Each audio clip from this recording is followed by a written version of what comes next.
अस्सलाम वालेकुम नाजरीन, आपको एक अफसोसनाक खबर से आगाह करते हैं। दरियाए नीलम में गाड़ी गिरने से एक ही खानदान के 6 अफराद जाँ बहक। रिपोर्ट के मुताबिक मैनेजमेंट के अफसर अख्तर अयूब ने बताया कि नारोवाल से ताल्लुक़ रखने वाले ये तमाम 8 अफराद वादी के बलाई इलाकों का सफ़र कर रहे थे कि मुजफ्फराबाद के शुमाल मशरिक में 65 किलोमीटर पर वाक़या गांव जोराबंदी के करीब इनकी गाड़ी हादसे का शिकार हो गई। इनका कहना था कि सड़क की हालत ऐसी ना थी कि वहां कोई गाड़ी हादसे का शिकार हो। ऐनी शाहिदीन के मुताबिक वाक़या टायर फटने के बायस पेश आया, जिसके बायस ड्राइवर गाड़ी को काबू ना कर सका और गाड़ी खाई में जा गिरी। इनका कहना था कि गाड़ी गिरने से कबल 2 बच्चों को उठाकर बाहर फेंक दिया गया, जिसकी बदौलत इनकी जान बच गई।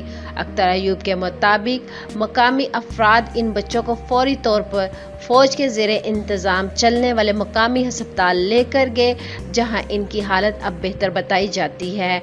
अलबत्ता बकिया 6 अफराद को शदीद चोटों और बर्फीले पानी की वजह से बचाया नहीं जा सका।